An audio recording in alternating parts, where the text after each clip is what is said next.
पहले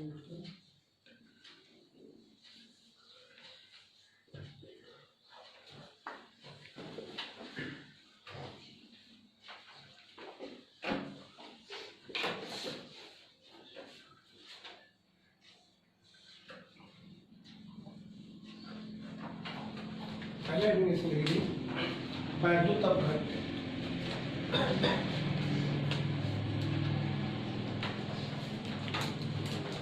class 10th में जो पहला चैप्टर पढ़ते हो वही चैप्टर ये है, पढ़े हो ना? क्लास 10th का पहला एडिंग केमिस्ट्री में ही रहा।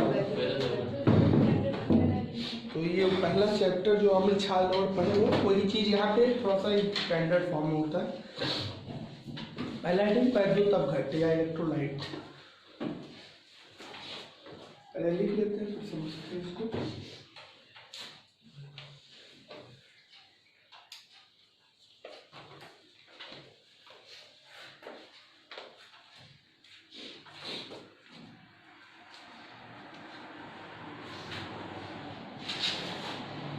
बताएंगे वे पदार्थ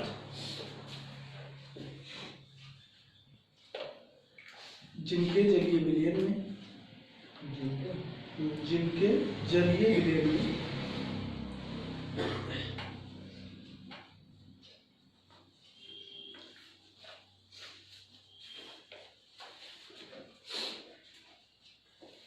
विद्युत धारा प्रवाहित करने पर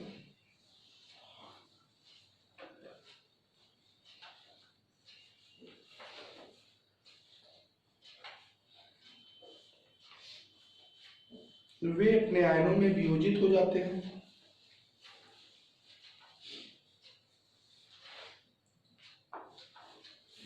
वे अपने आयनों में वियोजित हो जाते हैं।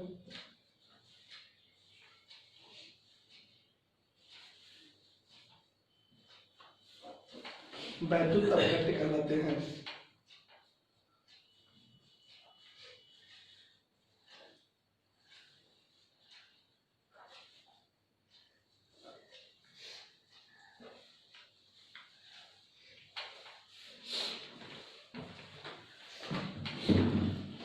जैसे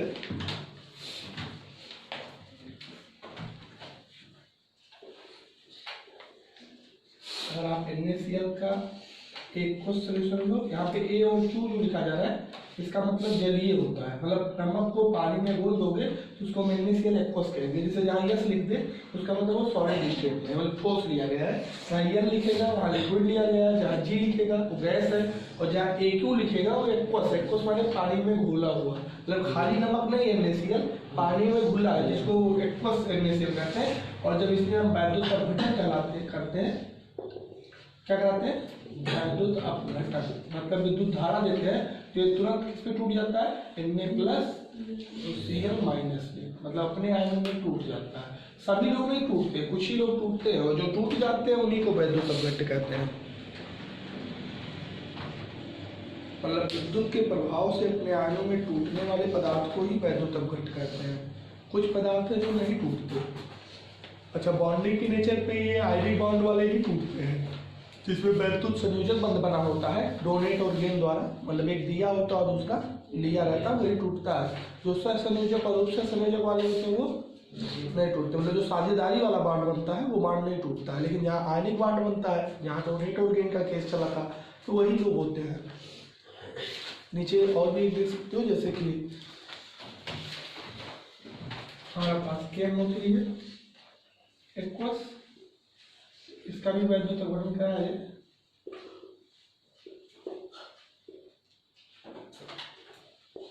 तो K प्लस और Cl माइनस में टूट जाएगा। सॉरी, Cl में ये NO3 है। नाम तो पढ़ ले जाओगे ना जी। NaCl का नाम क्या है? Sodium chloride. और KNO3 का पोटेशियम नाइट्रेट। NO3 है ना, NO2 रहता था नाइट्राइट।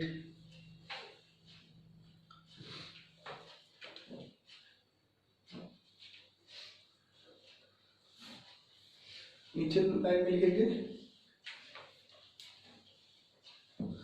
किसी, उसी में नीचे लाइन लिखेंगे किसी वैद्युत अपघट्य का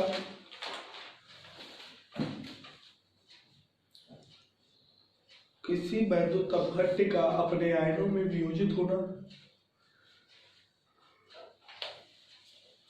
किसी वैद्युत अपघट्य का अपने आयनों में वियोजित होना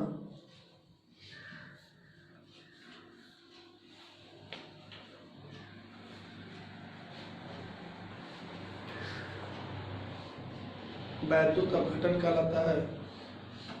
वो विद्युत और वैद्युत में कोई भी वर्ड यूज कर सकते हो, चाहे विद्युत अपघटन लिखो चाहे वैद्युत अपघटन लिखो, ये दोनों का मतलब सेम है, एक तत्व और एक तत्सम है। मतलब एक पुराना वर्ड है, एक नया वर्ड है। तो पुराना क्या है? वैद्युत, वापर अ का मात्रा वहाँ पे लगा है, और जो विद्युत लिखते हो वो नया वर्ड होता है। इलेक्ट्रॉनों का समूह होता है उसे वैद्युत कहते हैं। वैद्युत एक ऊर्जा है, इलेक्ट्रॉनों का समूह नहीं, electricity is a form of energy. और वैद्युत और विद्युत वर्ड है, जैसे अग्नि और आग है ना, तत्सम तत्व, पहले के वर्डों में थोड़ा चेंज हुआ है। ऐसे पहले हम लोग क्या कहते थे? वैद्युत। अब उसे सुधार के कौन सा वर्ड यूज किया जा रहा है? विद्युत। तो दोनों का सेम अर्थ है, बस एक पुराना है और एक नया है। और इलेक्ट्रॉनिक के समूह को इलेक्ट्रॉन ही कहेंगे। आदमी के समूह को भेड़ थोड़ा ना कहेंगे, आदमी कहेंगे, तो आदमी का समूह हो जाएगा। और दूसरा फैक्ट है, जब वो तेज चलने लगे तो उसमें बातें बनती हैं। एक लाइन में धीरे धीरे चले तो कैथोड किरणें हैं, इलेक्ट्रॉन ही होता है ना कैथोड किरणें। और बहुत तेज चलने लगे तब बीटा किरणें हैं, बीटा भी इलेक्ट्रॉन ही होता है। तो वो लेकिन अगर इकट्ठा है तो इलेक्ट्रॉन ही है, जो कि छोटे छोटे कण हैं। अलग है कि उसके हम दोनों फॉर्म को अलग अलग तरीके से पढ़ते हैं। या तो वेव फॉर्म में पढ़ेंगे तो एक तरंग है, और कण के फॉर्म में पढ़ेंगे तो एक कण है। क्या लिखे हो? वैद्युत अपघट्य का अपने आयनों में वियोजित होना क्या कहलाता है? वैद्युत अपघटन। तो आपको दो हेडिंग्स इंपॉर्टेंट आना चाहिए। एक तो वे पदार्थ जिनके जलीय विलयन में धारा देने पर वो अपने आयनों में टूट जाए, उसे वैद्युत अपघट्य कहते हैं। और इस प्रोसेस को आयनों में टूटने की प्रक्रिया को वैद्युत अपघट्य कहते हैं। नीचे लाइन लिखेंगे।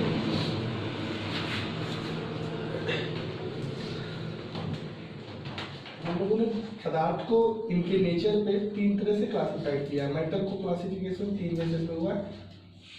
पहला अम्ल, दूसरा क्षार, तीसरा लवण। इसको साल्ट के नाम से जानते हैं। तो जब इस तरह लिखने के बाद पहला हेडिंग डालोगे एसिड, यहाँ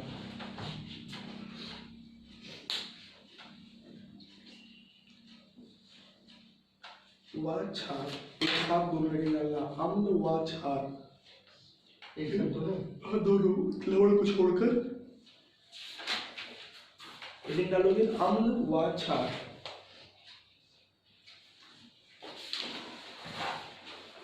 आपको पता होगा अम्ल और क्षार क्लास जब हम 8 में पढ़ते हैं तो बस इतना ही पढ़ाया जाता है। अम्ल खट्टा होता है, क्षार कड़वा होता है, अम्ल लाल लिटमस को नीले को लाल कर देता है, जबकि क्षार लाल को नीला कर देता है। ऐसा हम लोगों ने पढ़ा। लेकिन अब हम लोगों को उसको थोड़ा सा साइंटिफिक डिफिनेशन देना होता है। और हम लोग क्षार को परिभाषा करने वाले कई साइंटिस्ट हैं। उसमें सबसे पहले आर्हेनियस के अनुसार, आर्हेनियस के अनुसार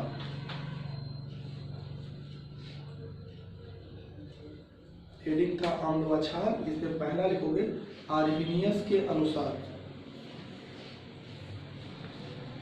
बहस कर देना, उसको लिखेंगे वे पदार्थ जो अपने जलीय विलयन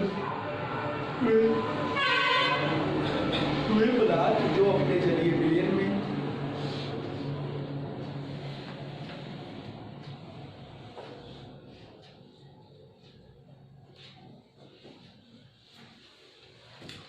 हाइड्रोजन आयन ब्रैकेट में H+ को हाइड्रोजन कहते हैं ना। आयन में पढ़ाया गया होगा कि H+ को वो हाइड्रोजन कहते हैं। हाइड्रोजन आयन ब्रैकेट में H+ देते हैं।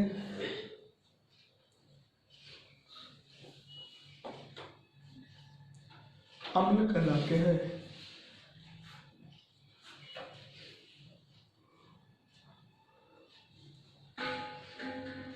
जबकि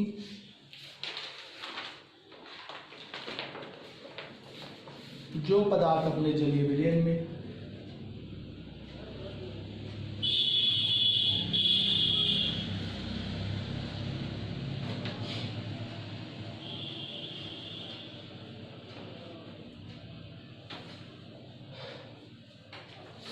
हाइड्रोक्साइड आयन छोड़ते हैं या देते हैं, हाइड्रोक्साइड आयन देते हैं, हाइड्रोक्साइड आयन को ब्रैकेट में OH माइनस, उसी को कर देते हैं आयन में क्या होगा, क्षार कहलाते हैं।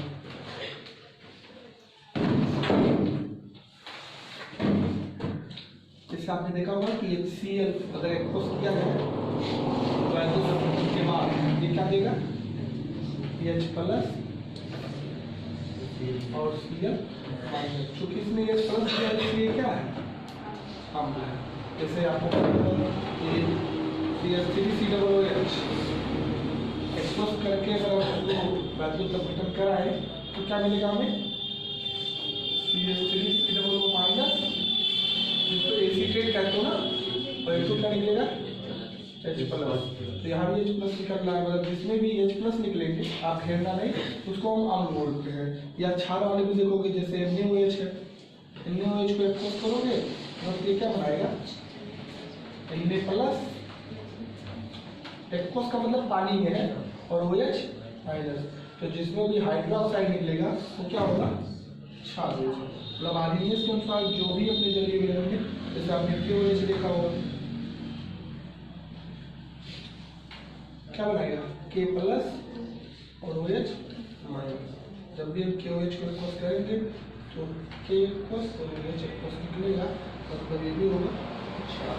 तो दो एग्जाम्पल भी है। आर्हेनियस कहते हैं कि जो अपने जलीय विलयन में H प्लस आयन देते हैं, मतलब हाइड्रोजन आयन देते हैं, वो अम्ल देते हैं, और जो अपने जलीय विलयन में हाइड्रोक्साइड आयन मतलब OH माइनस आयन देते हैं, वो क्षार देते हैं।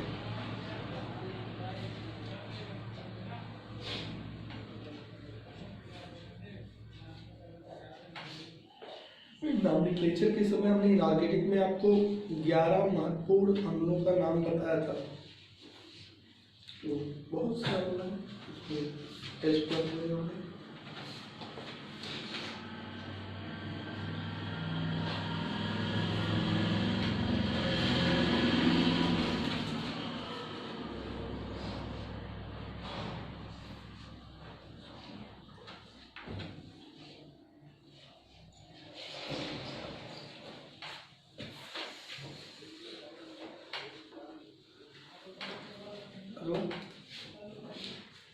लॉरी एंड ब्रांस्टेड के अनुसार, लारी लफड़ा मंत्र बड़ी मंत्र लॉरी व ब्रांस्टेड, ब्रांस बामेरा आका मात्रा ऊपर 4 बिंदी आधा सा टेड तापरे मात्रा और डा ब्रांस्टेड के अनुसार ये हम और क्षार को एक अलग तरह से डिफाइन किए हैं। देखते हैं क्या लिखेंगे,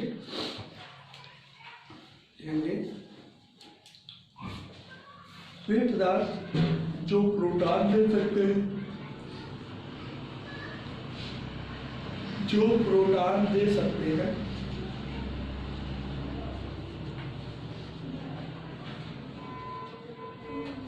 उन्हें अम्ल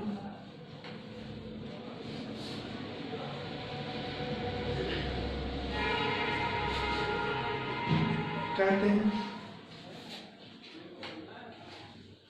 और जो प्रोटॉन ग्रहण कर सकते हैं, जो पदार्थ प्रोटॉन ग्रहण कर सकते हैं,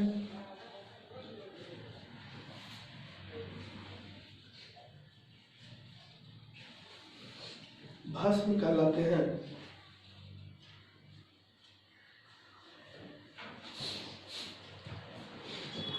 प्रोटॉन का मतलब H प्लस, आपको पता होगा अगर H की बात की जाए तो H में क्या क्या होता है, एक ठो इलेक्ट्रॉन होता है, एक ठो प्रोटॉन होता है, और न्यूट्रॉन क्या होता है, 0। अगर हम इसको H प्लस बना दें, H प्लस का मतलब एक इलेक्ट्रॉन निकल गया, तो ये बचा क्या, ये भी खत्म, ये भी खत्म, तो क्या है ये, एक ठो प्रोटॉन ही तो है।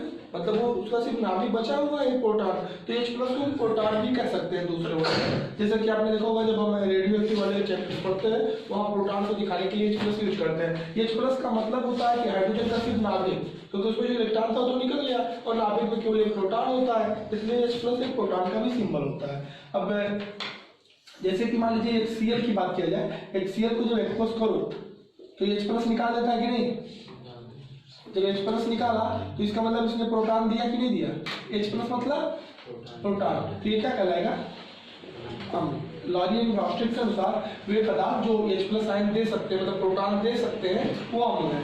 जबकि अमोनिया को आप देखिए, अमोनिया को अगर H+ मिल जाए तो अपने में ले लेता है और क्या बना देगा? NH4 पे plus ammonium ion. Ammonia H+ ion gain करके क्या बनाता है? Ammonium ion. तो ये क्या है? बस तो जो भी H+ को निकाल लेगा वो अम्ल, और जो H+ को ले लेगा वो भस्म। H+ माने प्रोटॉन, इसीलिए बताया जाता है कि वे पदार्थ जो ये प्रोटॉन को त्याग सकते हैं या निकाल सकते हैं वो अम्ल, और जो प्रोटॉन को ले सकते हैं वो भस्म सकते हैं।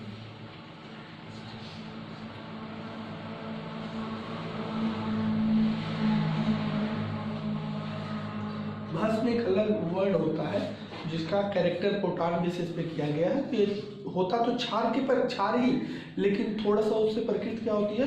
अलग होती है। तो नीचे नोट पॉइंट हम लिख लेंगे कि सभी भस्म क्षार होते हैं। मतलब भस्म की बात की जाए तो सब क्षार है, भस्म को क्षार भी कर सकते हो।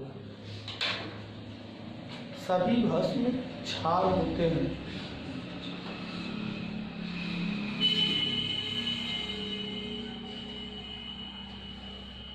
लेकिन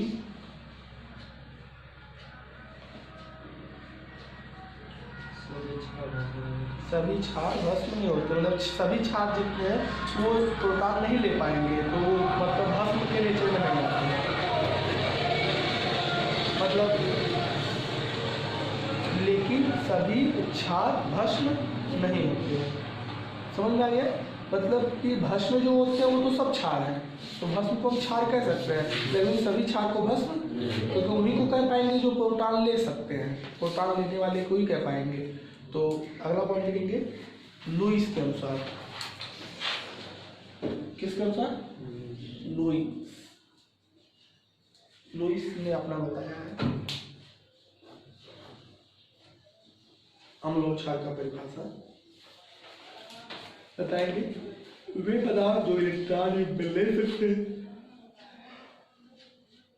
वे पदार्थ जो इलेक्ट्रॉन युग्म में ले सकते हैं। इलेक्ट्रॉन युग्म मतलब एक जोड़ा इलेक्ट्रॉन, मतलब 2 इलेक्ट्रॉन। इलेक्ट्रॉन युग्म में ले सकते हैं।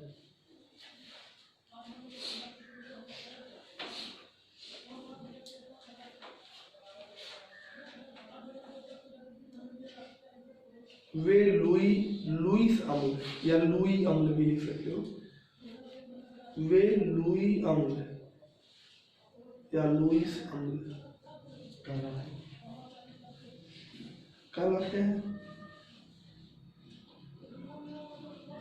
और जो इलेक्ट्रॉन युग्म त्याग सकते हैं।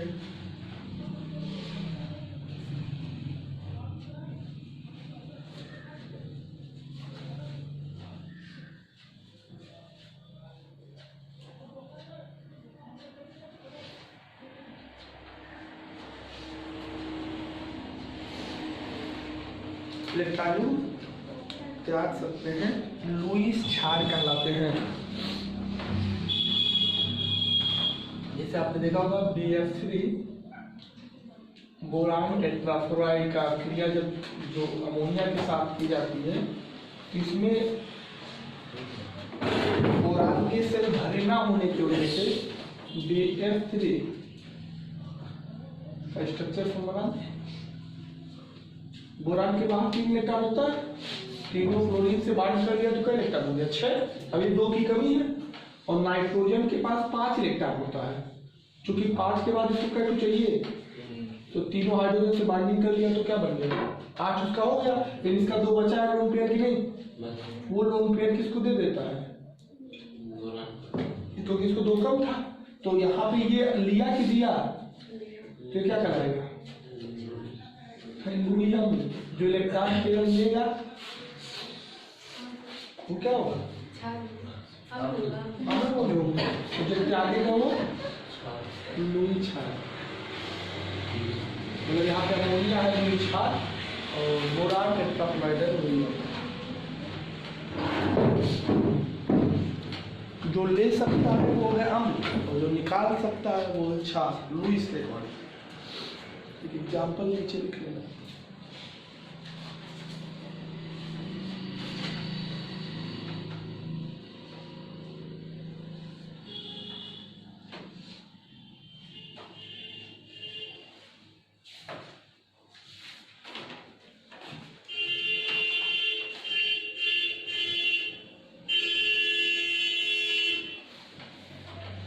ये 3 तरह से अम्ल और क्षार को डिफाइन किया गया है।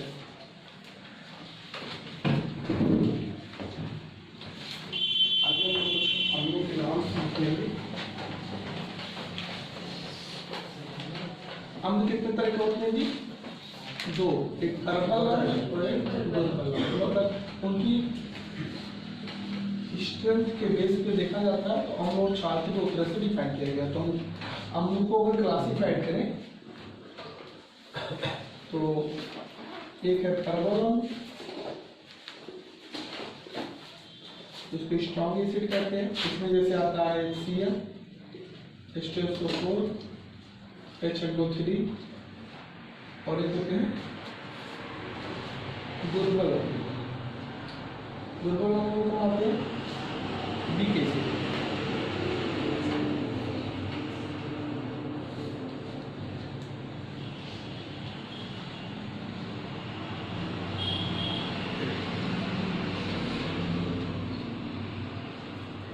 CH3COOH stick acid weak acid है। अल्कोहल्स, जितने अल्कोहल होते हैं वो भी वीक एसिड में आते हैं। और ऐसे क्षार को भी लिख लेना। बेस भी कितना तरह के हैं, 2, परबल क्षार जिसको हम स्ट्रॉन्ग बेस कह सकते हैं। इसमें आता है NaOH, KOH और COH का होल ट्वाइस। देखिए क्या होता है, दुर्बल क्षार, वीक बेस।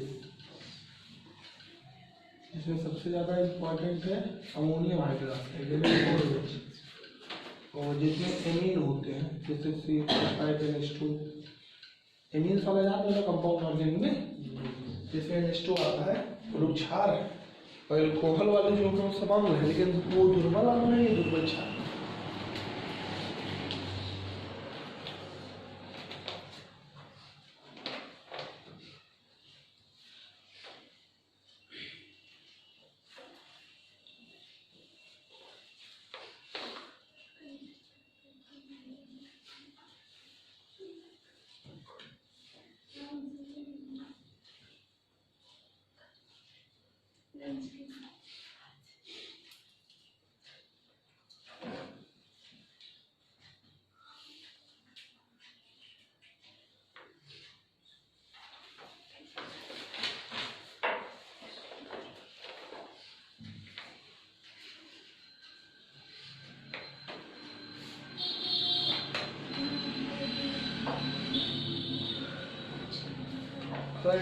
उदासीनीकरण।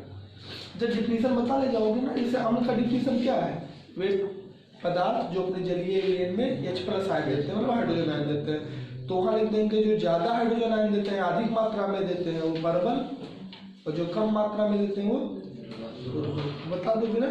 तो क्षार का परिभाषा बताया हुए पदार्थ जो अपने जलीय विलयन में हाइड्रोक्साइड आयन देते हैं, तो हम बता देंगे वे पदार्थ जो अपने जलीय विलयन में अधिक मात्रा में हाइड्रोक्साइड आयन देते हैं वो परबल क्षार, और जो दुर्बल होते हैं वो कम मात्रा में देते हैं। वहाँ मात्रा भी लिख दोगे तो परबल और दुर्बल का डिफिनीशन बन जाएगा। लिखाना पड़ेगा, उसको अपना लिख लेना। एग्जाम्पल्स जरूर याद रखना, क्योंकि ये रिएक्शंस और आगे केमिस्ट्री में ज़्यादा ही यूजफुल होते हैं, बार बार यूज किए जाते हैं। नेक्स्ट हेडिंग लेंगे उदासीनीकरण। उदासीनीकरण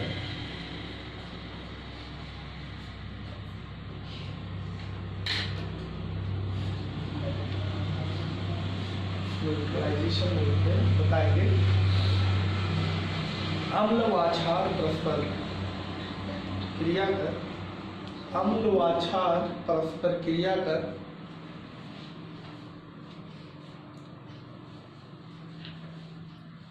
लवण तथा जल बनाते हैं, लवण तथा जल बनाते हैं।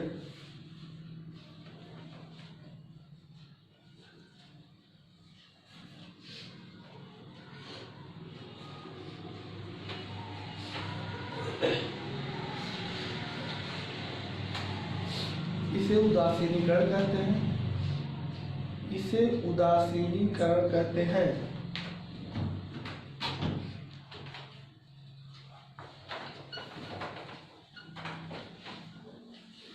लाइन बदल के लिखेंगे।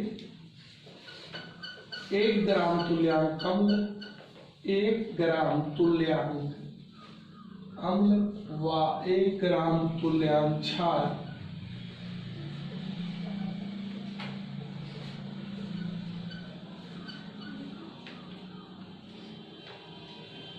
एक ग्राम तुल्यांक अम्ल व 1 ग्राम तुल्यांक क्षार के परस्पर उदासीनीकरण से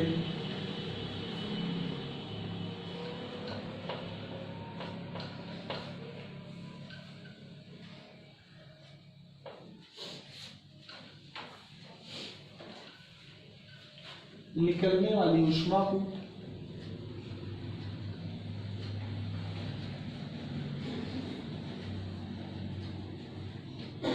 उदासीनीकरण ऊष्मा कहते हैं। इसको और भी बेहतर आगे वाले चैप्टर थर्मोडायनामिक्स में जान पाओगे, लेकिन इतना यहाँ जानना पड़ेगा कि जब हम लोग क्षार को मिलाते हैं तो लवण और जल बनता है, इसे उदासीनीकरण कहते हैं।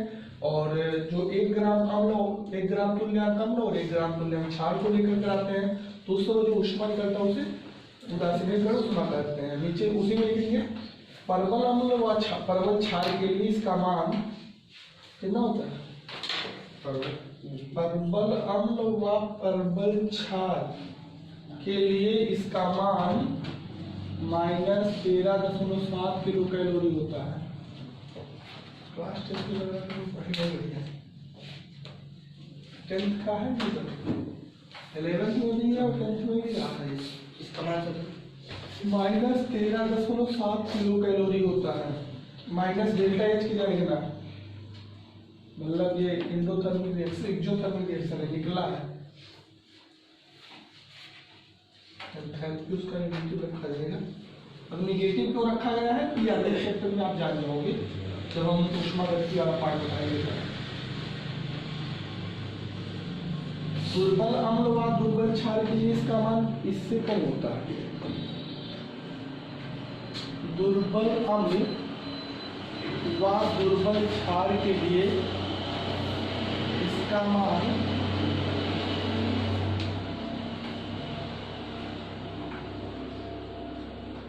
13.7 किलो कैलोरी से कम होता है।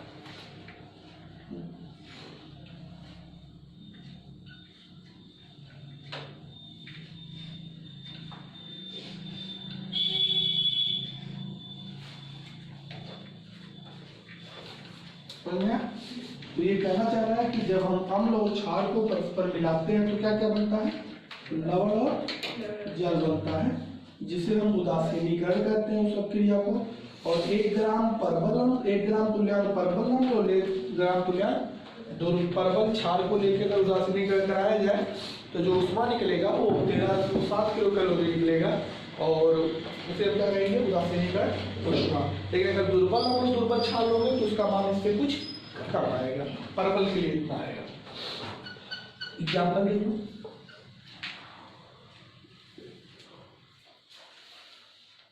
जैसे HCl क्या है? परवल। NaOH क्या है? क्षार। तो अम्ल और क्षार को अगर हम रिएक्शन कराते हैं तो क्या बनना चाहिए, NaCl और H2O। ये है लवण, साल्ट और ये है जल। या आप दूसरा एग्जाम्पल दे सकते हो, जैसे कि NaOH है क्षार प्लस H2SO4 है आपका अम्ल। और जब भी अम्ल और क्षार की परस्पर क्रिया होती है तो इसमें 2 बढ़ा देंगे क्योंकि पहले Na2 की जरूरत है, SO4 और प्लस यहाँ से 2OH और 2H 2H2O बनाएंगे, मतलब लवण और जल। तो जब भी आप अम्ल और क्षार की क्रिया कराओगे तो लवण और जल बनेगा। जैसा कि एग्जाम्पल में आपको 2 दिखाया गया है। नीचे निकलेगा लवण 3 तरह के होते हैं,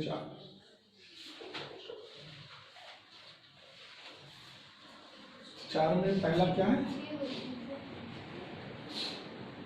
पानी 6 स्टार्टिंग में बताए होंगे ना, लवण 6 तो बता रहे थे जब मैं ऐसा बोल के ऐसे ही बोला था बढ़िया सुना दो सुना मुझे मिश्रित लवण अभी 6 बता रहे पढ़ा, जब हम ही 6 बताते हैं लेकिन स्टार्टिंग बेस में बताते हैं।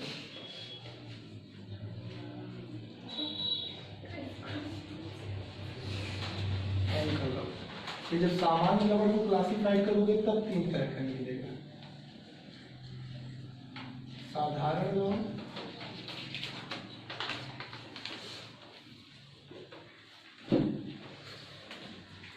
या उदासीन लवण भी कहते हैं, अम्लीय लवण